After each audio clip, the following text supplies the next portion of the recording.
As Yalitza and I walked through the park, we sighed, seeing the kids section.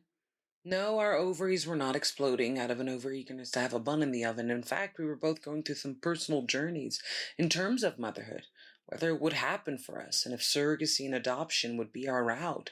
After all, we wanted our kids to have good fathers. The problem is, fathers are men, and we had never found a good one for us. On that day, seeing children play did not make us yearn motherhood as much as our own childhood. I wish I could play in a park without being considered a pedophile, she said mournfully. Me too, I followed with mutual sorrow. I wish they had adult parks with swing sets and slides.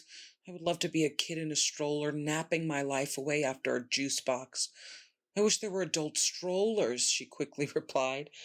There are. They're called wheelchairs, I said. Wheelchairs. Why did I announce it like that? We looked at the children playing and laughing with such brightness and simplicity, jumping through puddles and grass as if they were the sun. Yet being the sun, we tried not to look too much, lest we be blinded and branded as kidnappers. Still, I understood Yali's feeling. We were so complicated and overwhelmed by an adulthood that was not satisfying. When I look back at my childhood, my tragic mistake was believing adulthood would give me what my childhood did not: freedom. As an adult, no one would yell at me or call me stupid and fat or ridiculous. My home would be 100% mine, and I could decorate it and carve out my own space without others' judgment or being told I was too much. I could eat whatever I want freely without fear of someone measuring my food intake. I could watch TV shows and have super cool friends ready and willing to hear my genius character analysis. My feelings would come first, especially to me, and I could have boundaries and rules for how people should treat me. Above all, I could be silly.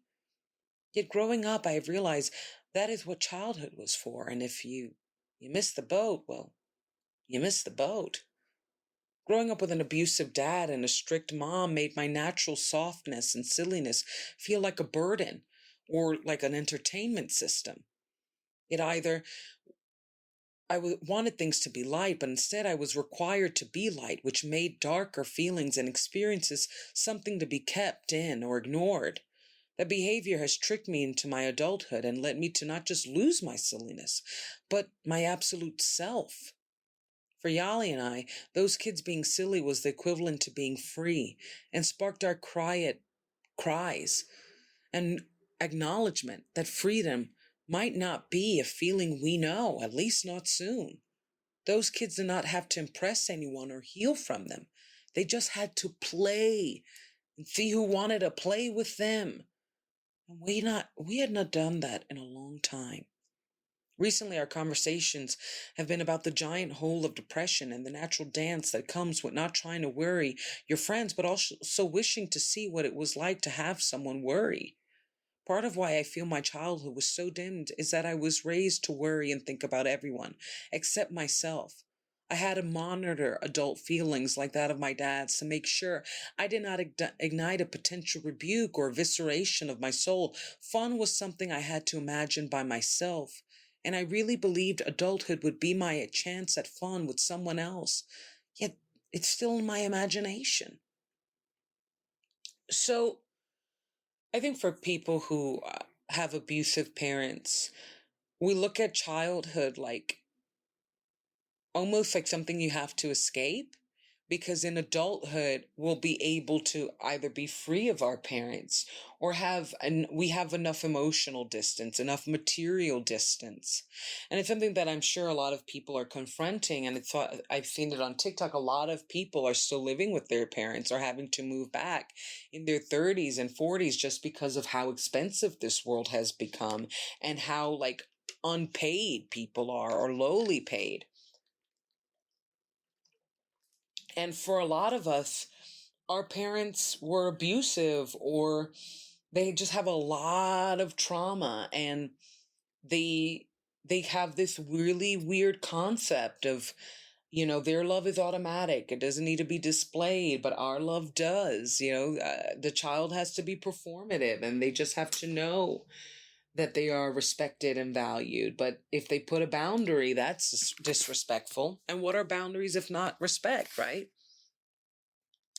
And I think for Yali and I, I think Yali misses childhood because she's lost, especially in her recent divorce, this feeling of softness and sweetness, especially to herself. And you see it leave. You see it leave you. You feel it go away.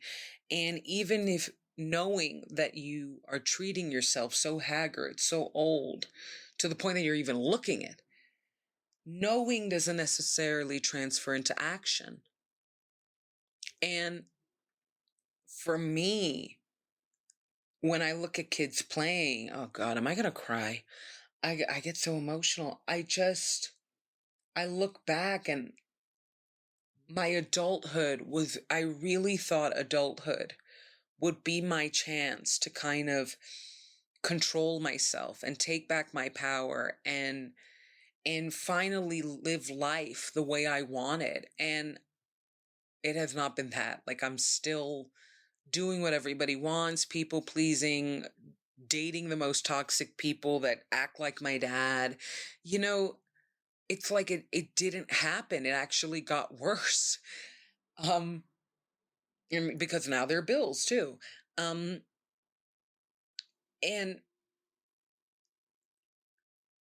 it's funny. It's like we define freedom as escaping, but you escape what you feel chains you. Do you know what I mean? Like, escaping isn't necessarily freedom.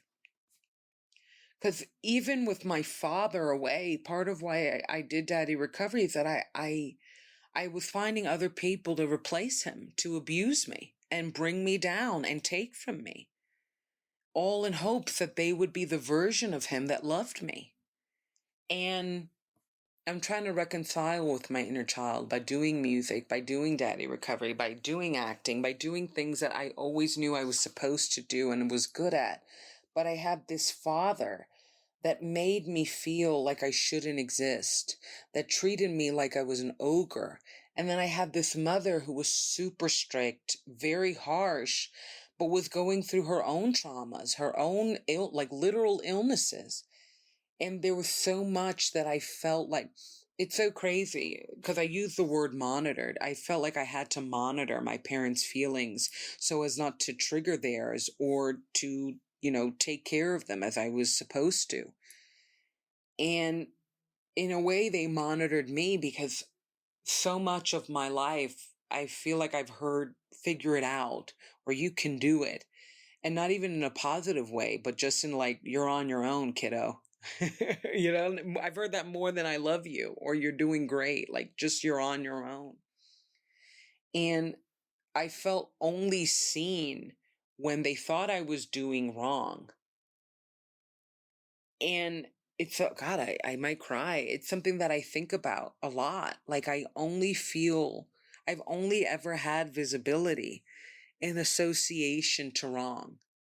When I was feeling wrong and I actually finally got the courage to say it, when they thought I was doing wrong, and they certainly have the boldness of saying it. And the thing about being monitored is that doesn't exactly raise a child. It doesn't make them feel better. It doesn't push them to grow. They feel caged. In adulthood, you're monitored by your government. You're monitored by bosses. You're even monitored by friends that sometimes you're like, why do I like these people? Like, why do they matter to me? And something about seeing those kids like be so freaking silly and play and just hang out. It came out in a New York Times article, like, people don't hang out anymore. Actually, there was I think that article, it came out last week about like how people don't hang out anymore. And a few weeks before, they were doing like surveys as to why people just don't have friends anymore. Which is such a general statement. And to be clear, these surveys are usually like 500 people in a locality. But I think it does ring true, at least the feeling. I've had to catch myself saying, when I say things like nobody loves me, and then Yali exists, my dog exists, my mother exists, right? Like, but it's just this feeling of not enoughness.